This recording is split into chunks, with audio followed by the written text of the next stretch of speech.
고린도 교회에 대한 특별한 사랑을 가진 사람입니다.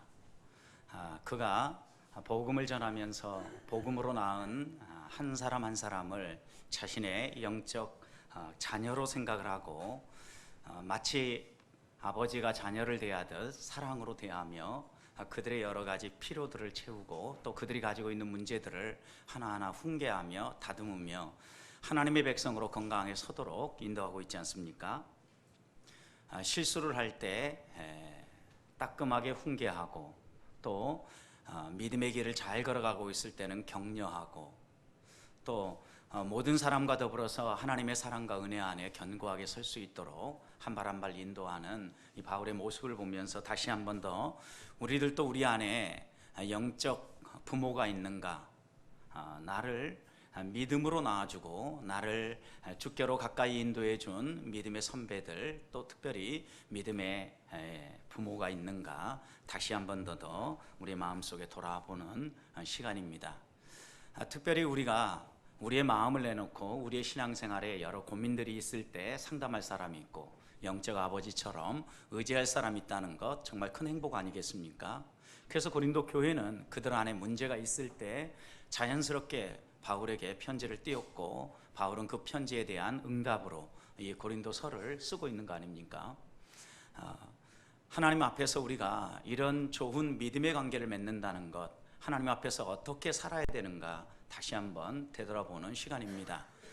특별히 지난 한 주간 동안 성경의 땅 약 10여일 동안 이렇게 방문하면서 하나님께 주신 특별한 은혜가 있었습니다. 여러 가지 은혜 가운데 빼놓을 수 없는 은혜는 교회는 역시 한 몸이라는 것이었습니다. 여행을 한다고 하지만 여행이라기보다는 답사의 성격입니다. 매일 10,000보 이상 걸어야 됐고 특별한 날은 20,000보를 넘는 날도 있었습니다. 근데 여러분, 오늘 우리나라처럼 이렇게 좀 기후도 좋고 좋은 환경에서 10,000보, 20,000보 걷는 것은 걸을만 하잖아요. 그런데 무더운 날씨에 땡볕에 또 사막의 기후를 여러분 10,000보, 20,000보씩 걷는다고 생각해 보십시오. 여행이라기보다는 훈련이었고 또 성경의 땅을 직접 걸으면서 하나님이 우리에게 주신 은혜가 무엇인가를 생각해 볼 수 있는 기회였습니다. 그런데 이런 기회를 통하여서 교회가 하나임을 깨닫게 된 것은 팀원들 가운데 어떠한 사람이든 한 사람이든 어디가 아프다든지 아니면 늦는다든지 그러면 원하는 장소로 이동할 수가 없는 겁니다. 함께 다 모여야 되고 함께 다 준비가 되어야만 그 다음 일정을 할 수 있고 그 다음 코스로 움직일 수 있는 걸 보면서 한 사람도 낙오가 있으면 안 되는구나, 이게 한 몸이구나, 모두가 함께 움직여야 되는구나, 교회는 하나라는 걸 또 한 번 겪고 돌아오는 시간이었습니다. 그런데 가장 큰 유익이 있었다고 하면 이론으로 또 글로 되어 있던 성경의 땅을 직접 눈으로 보고 밟아보면서 이 말씀의 의미가 바로 이런 것이구나, 그리고 성경시대의 배경, 이해하지 못했던 부분들을 아주 자연스럽게 주님이 가르치셨구나라는 것을 깨달을 수 있는 기회였습니다. 우리는 산 위에 있는 동네라고 하면 특별한 경우에만 산 위에다 동네를 짓는다고 생각하지 않습니까? 그런데 성경의 땅을 직접 밟아본 팀원들이 한결같이 산 위에 있는 동네, 그러면 무슨 의미인지 이해가 됩니다. 그 땅의 지리적 환경 때문에 다른 곳에 집을 지을 수가 없습니다. 산 위에만 집을 지을 수 있는 겁니다.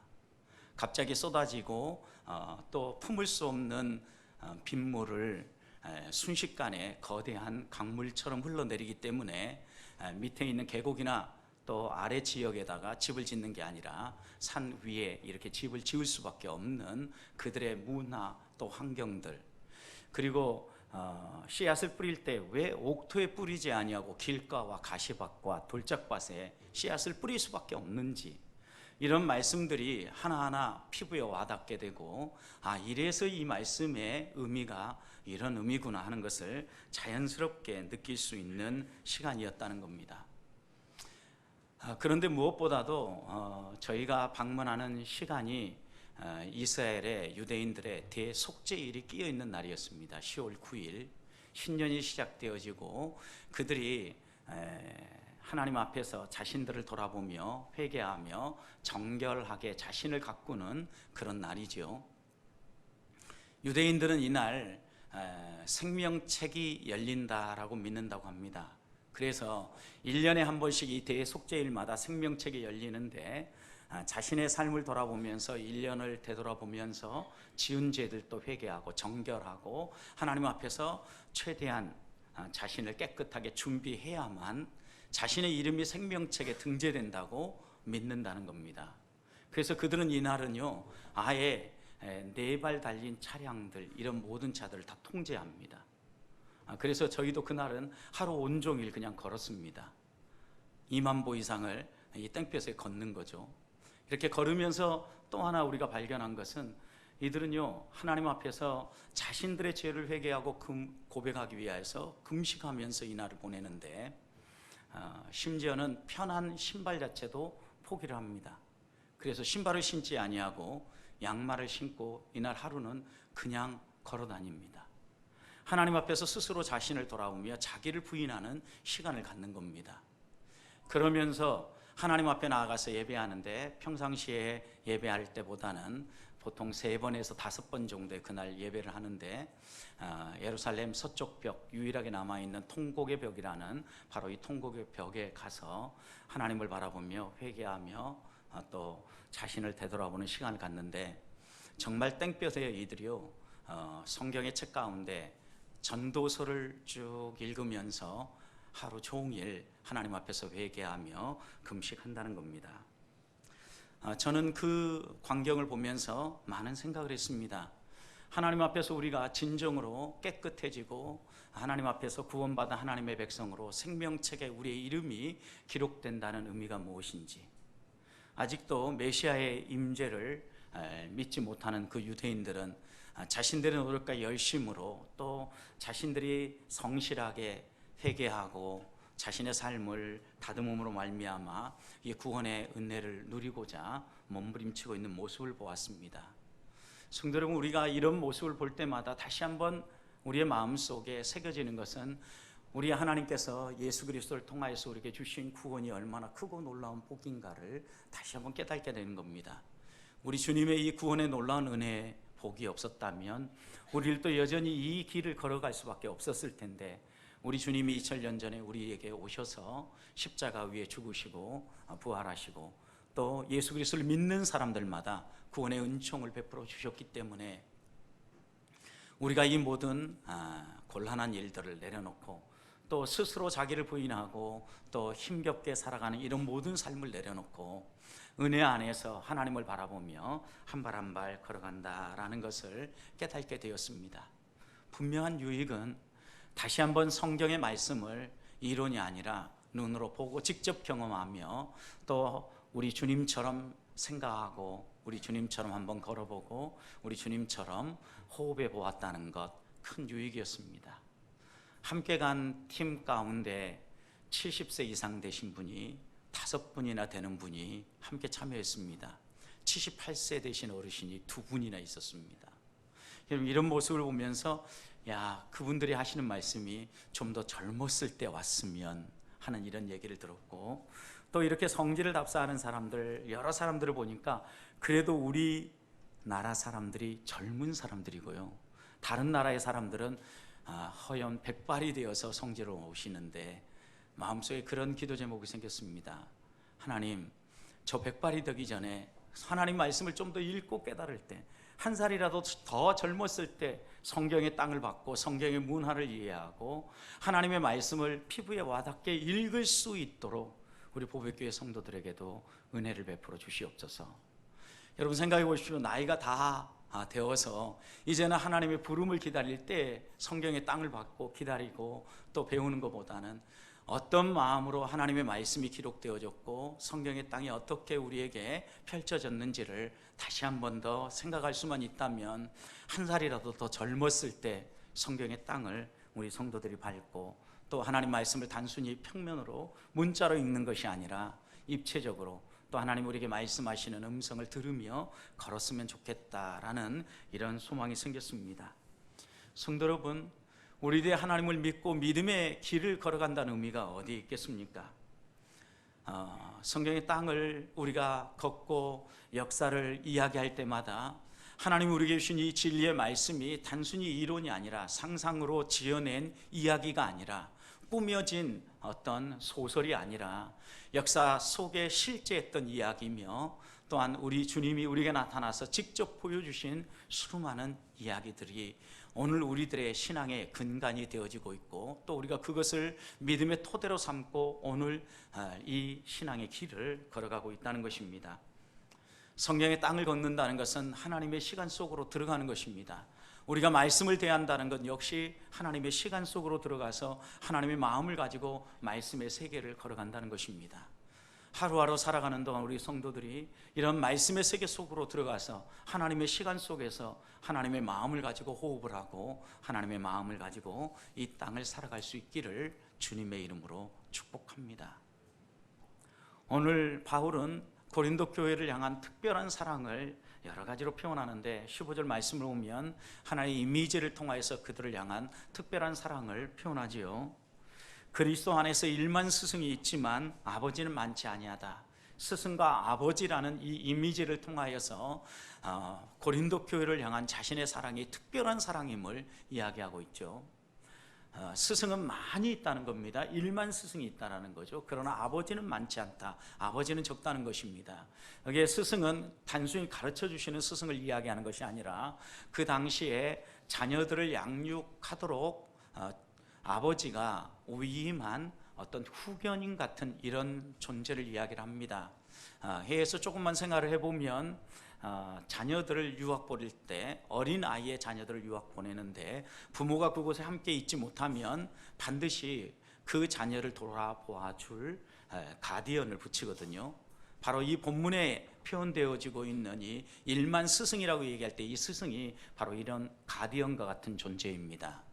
여러분, 이 가디언이 하는 존재는 부모의 위임을 받아서 이 아이가 탈선하지 아니하고 열심히 학업을 하며 바른 길을 가고 있는지를 확인하는 이런 확인자 역할, 감시자 역할, 이런 역할을 하는 사람이 오늘 본문에 나오고 있는 이 바로 이 스승이라는 단어입니다.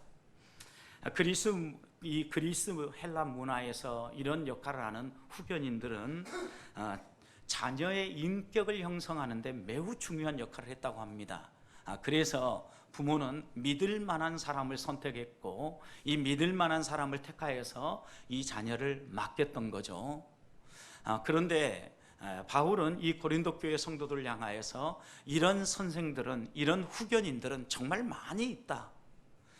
그들이 신앙생활을 하면서 그들에게 가르쳐주고 그들에게 바른 길을 걸어가도록 감시자 역할을 하며 어떤 길로 걸어가야 되는지 이야기하는 이런 신앙의 선배들, 신앙의 스승들은 많이 있다는 겁니다. 그런데 바울은 이런 스승들과 차별화해서 자신을 어떻게 표현합니까? 자신을 영적 아비로 표현하지 않습니까? 바울은 무엇 때문에 고린도 교회 성도들에게 자신이 영적 아버지라고 이야기를 합니까? 15절 후반절 말씀을 보면 그리스도 예수 안에서 내가 그들을 어떻게 낳았어요?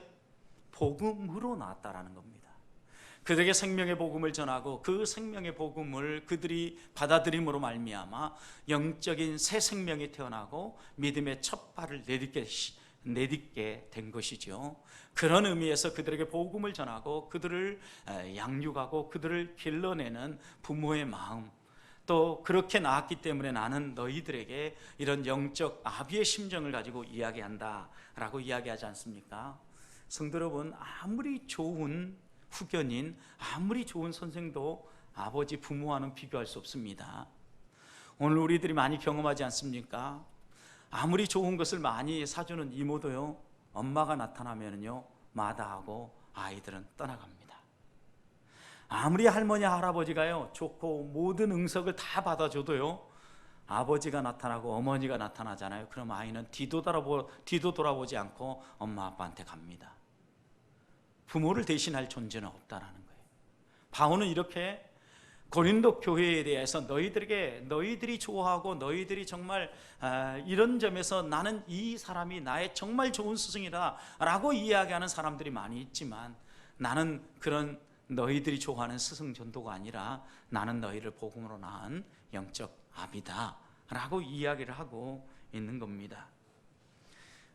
아버지이기 때문에 오늘 마지막 절 21절 말씀도 보십시오. 바울은 주저하지 아니하고 단호하면서도 강하게 이야기하지 않습니까?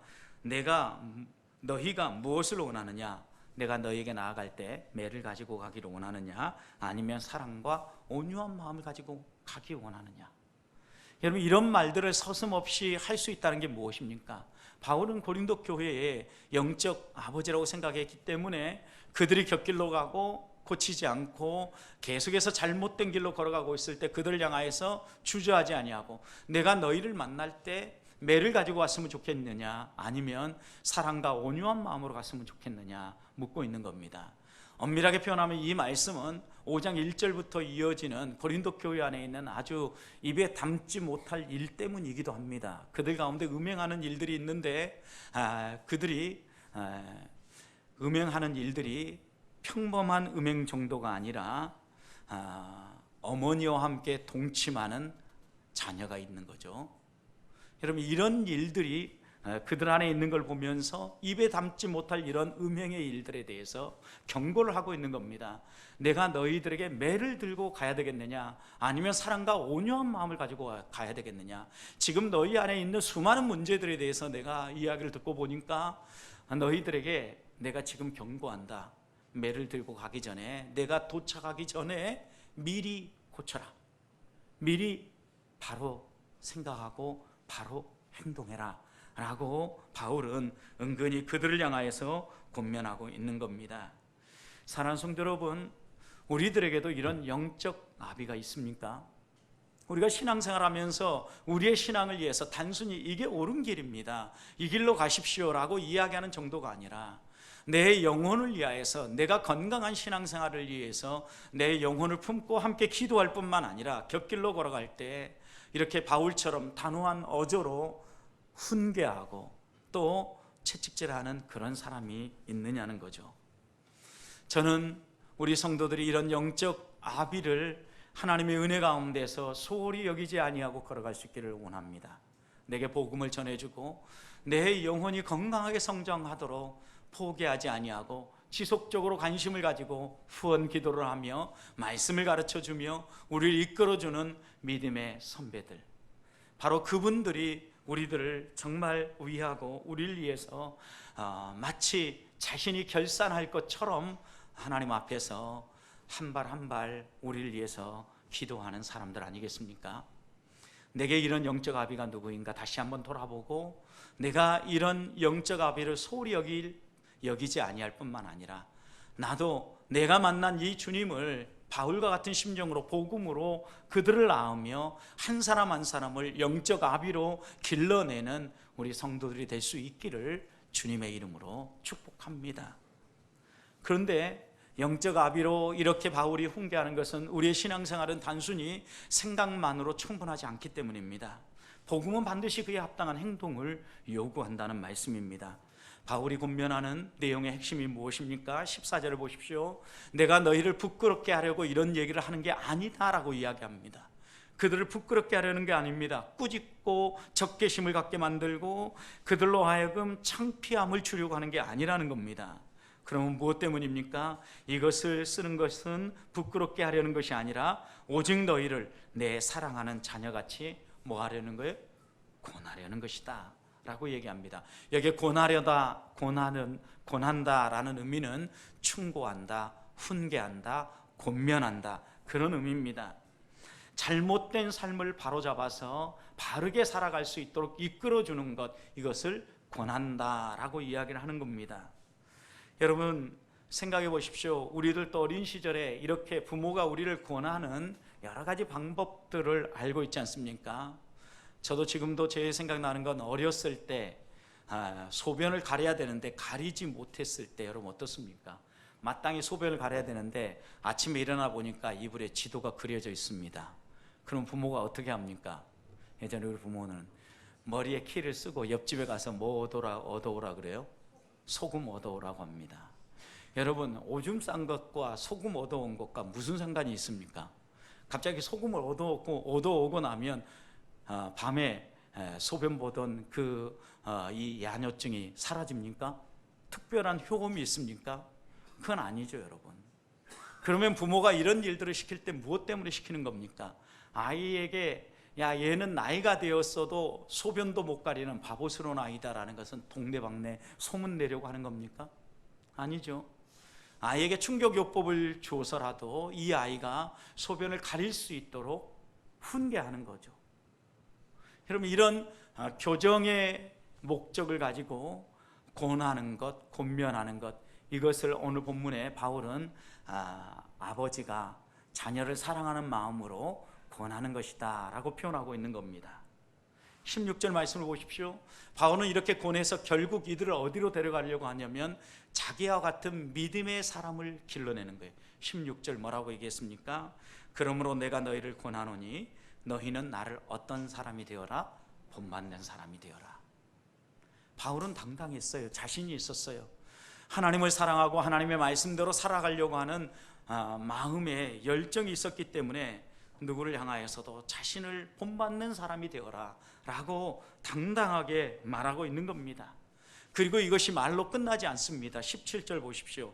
이로 말미암아 내가 주 안에서 내 사랑하고 신실한 아들 누구를 보냅니까? 디모데를 보냅니다. 자기가 믿음으로 나와서 자기와 함께 이 동역자의 길을 걸어가는 디모데를 그들에게 보냅니다. 보내는 이유가 있습니다. 후반절 보십시오. 17절 후반절. 그가 너희로 하여금 그리스도 예수 안에서 나의 행사 곧 내가 각 교회에서 가르치는 것을 어떻게 하리라? 생각나게 하리라. 여러분, 바울이 무엇을 가르쳤는지 또 어떻게 행동했는지를 생각나게 하기 위하여서 누구를 보내었어요? 디모데를 보내었다. 여러분, 바울은 자신이 사랑하고 자신이 아꼈던 디모데를 보내서 자신이 정말 원하는 게 무엇인지를 이 고린도 교회 성도들에게 보여주려고 한 것이죠. 본문에 특별히 눈여겨봐야 될 단어 가운데 하나가 행사라는 단어예요. 생각나게 하는데 나의 행사를 생각나게 한다는 거죠. 여러분, 바울은 말로만 하나님의 말씀을 가르친 게 아니에요. 하나님의 복음의 말씀을 자신의 삶으로 살아내기 위해서 몸부림쳤고 삶으로 그것을 보여준 거죠. 그러니 나의 행사라고 얘기하는데 이 나의 행사를 다른 말로 표현하면 내가 거듭나고 하나님의 자녀가 되어서 어떻게 하나님의 백성답게 이 세상에서 살았는지 나의 삶의 방식에 대해서 너희로 하여금 생각나게 해주려고 디모데를 보낸다 라고 바울이 말하고 있지 않습니까? 나의 행사, 나의 삶의 방식, 내가 예수 그리스도를 믿고 예수 그리스도의 복음을 소유한 하나님의 백성으로 이 땅을 어떻게 살아가야 하는지, 어떤 가치관과 어떤 행동 양식을 가지고 살아야 되는지 그것을 생각나게 해주려고 디모데를 보낸 거죠. 이 말씀 속에는 바울은 말로만 그들에게 아버지로 행동한 게 아니라 아버지로서 행동으로 보여준 것이죠.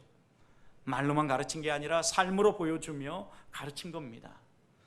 성도 여러분, 실제로 우리 자녀들 양육하다 보면 아무리 우리가 많은 말로 아이들에게 양육을 해도 아이들이 결국 보고 배우는 것은요, 우리들의 행동입니다. 자녀들의 모습을 보면서 우리가 어떻게 살고 있는가를 배워야 합니다. 내 모습이 이 아이들의 삶 가운데 자연스럽게 이렇게 표현되고 있구나 라고 우리는 깨닫고 우리의 삶을 바꿔야 되는 거죠. 바울은 그 고린도 교회 성도들을 향해서 이렇게 자신들의 삶을 보였기 때문에 다시 한번 그것을 생각나게 하고 반복해서 그것을 묵상하면서 복음의 사람으로 어떻게 이 고린도 교회 성도들이 살아가야 할지 생각나게 하도록 디모데를 보내어서 가르치고 있는 겁니다.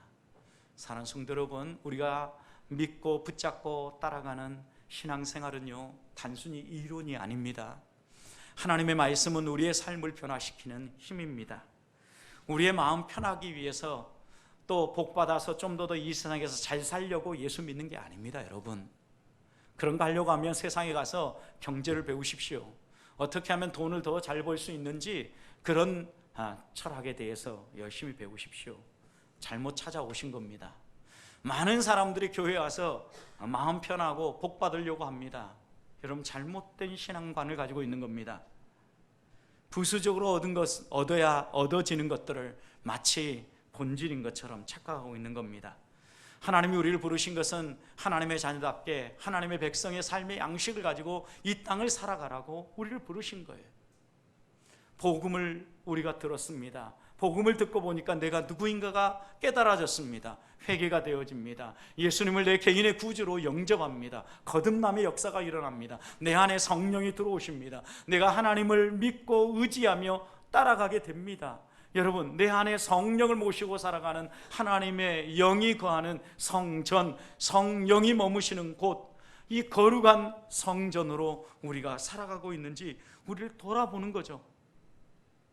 적어도 바울처럼 말은 못한다고 해도 나를 본받으라고 우리의 자녀들에게 아버지처럼 살아라, 엄마처럼 살아라 라고 이렇게 말할 수 있는 당당함이 우리에게 있느냐는 거예요.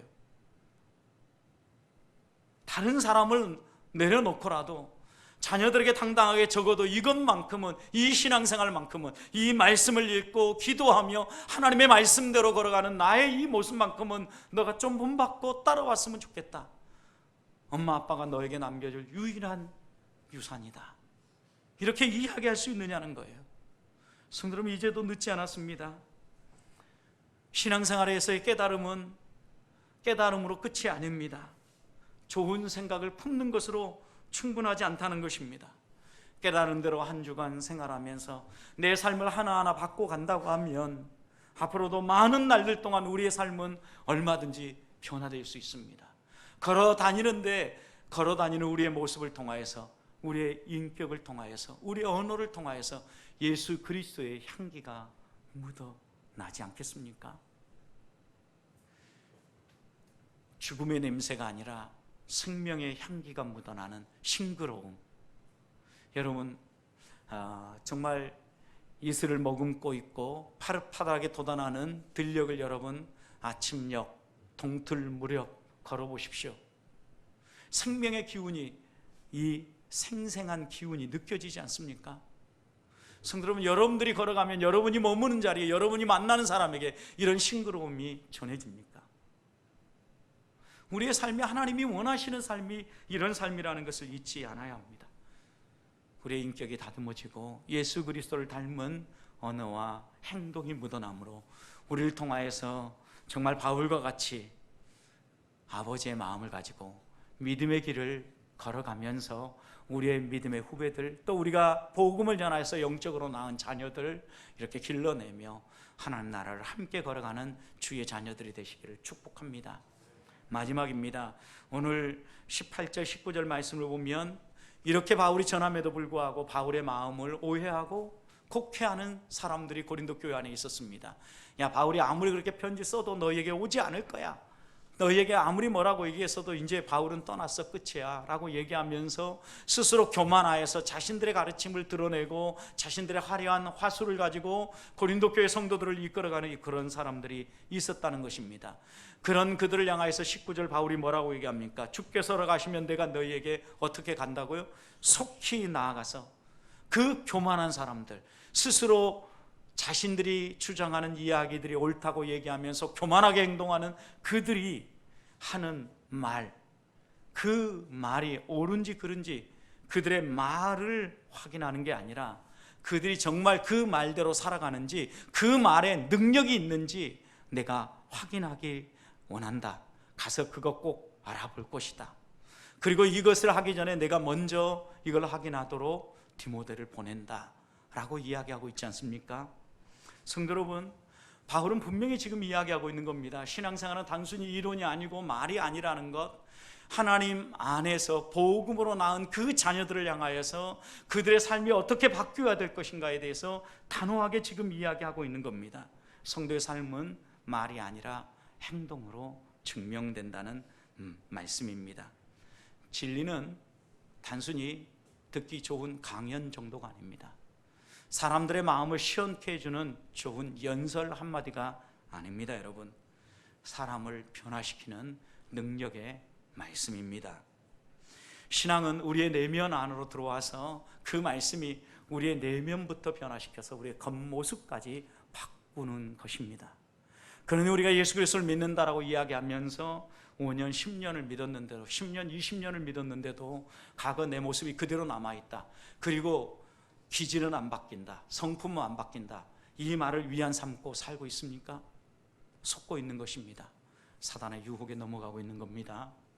우리가 이런 유혹들이 우리에게 다가올 때마다 다시 한 번 더 정말 예수님 당시 주님을 따랐던 사람들은 어떻게 걸었는가, 어떻게 그 믿음의 길을 따라갔는가, 다시 한번 우리 마음에 새기자고요.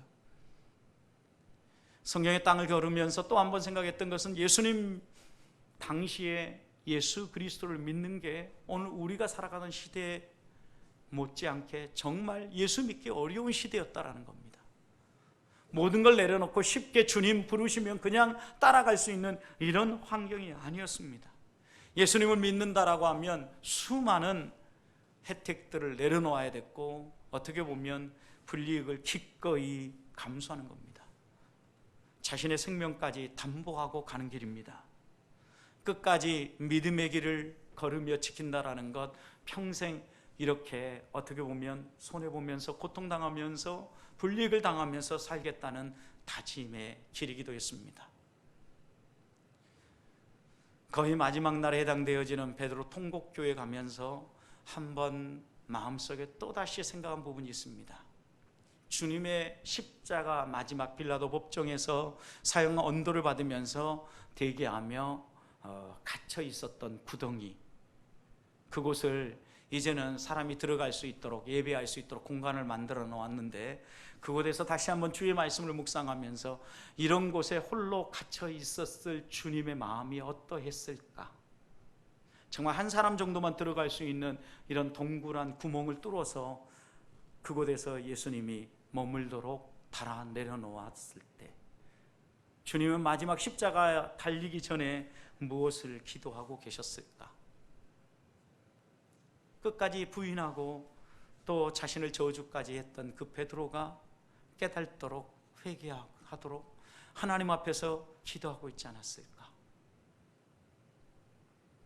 또 하나님이 주시는 그 말씀을 따라서 이 제자들의 믿음의 길을 끝까지 정진하며 걸어가도록, 십자가에 달리시는 순간까지도 마다하지 아니하고 그들을 용서하며 그들을 위해서 기도를 아끼지 않으셨던 그 주님의 마음을 다시 한 번 더 묵상하면서 우리가 무슨 마음을 가지고 이 믿음의 길을 걸어가야 되는지 다시 한 번 더 되돌아보게 된 겁니다. 오늘 말씀 20절도 보십시오. 정말 그렇습니다. 하나님 나라는 어디에 있지 않아요? 말에 있지 않습니다. 하나님 나라는 어디에 있어요? 능력에 있어요. 여러분, 하나님의 나라는 단순히 이론이 아니라는 거예요. 우리가 장래에 죽으면 가게 될 정말 좋은 것, 파라다이스, 낙원, 이 정도가 아니라 이 말이에요. 우리의 삶을 변화시키고 오늘을 살아가는 우리의 삶을 이끌어가는 힘이고 능력이라는 거예요. 그런지 바울은 로마서 1장 16절에서 내가 이 복음을 부끄러워하지 아니한다, 이 복음을 모든 믿는 자에게 구원을 주시는 하나님의 능력이다, 이렇게 손평하지 않습니까 여러분? 이 주님의 말씀을 다시 한번 우리의 마음속에 새기면서 나는 하나님 나라를 말로, 이론으로 이해하고 있는가? 아니면 한 주간을 살아가는 동안 하나님 나라가 내 안에 들어와서 하나님의 다스림이 내 안에 임재해서 내 삶이 능력 있는 삶으로, 주의 제자의 삶으로 내가 걸어가는 곳마다 예수 그리스도의 향기가 전해지고 하나님의 사랑이 선포되어지는 이런 삶을 살고 있느냐는 거예요.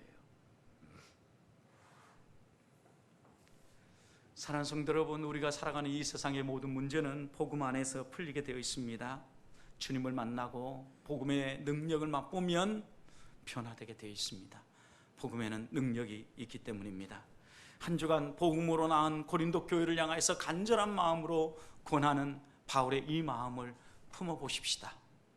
그리고 우리들도 정말 우리를 위하여서 이렇게 부끄럽게 하고자가 아니라 우리를 권하고 우리를 변화시키고 우리가 하나님 나라의 능력으로 살아가도록 우리를 향하여서 기도하고 우리를 위해서 사랑으로 권하는 영적 아비가 있는지 되돌아봅시다. 그리고 내가 하나님 앞에서 이렇게 받은 말씀을 나는 이론이나 내 생각 속에 머문 게 아니라 내 삶으로, 내 손끝으로, 내 발끝으로, 내 입술로 표현하면서 그리스도의 인격이 묻어나고 하나님의 능력이 나타나며 만나는 사람들에게 이 하나님 나라의 실제를 보여주며 살아가고 있는지 다시 한번 되돌아보면서 우리가 서 있는 그 자리가 복음의 현장이고 또 능력의 현장이며 하나님의 사랑이 실현되어지는 삶의 자리가 될 수 있기를 주님의 이름으로 축복합니다.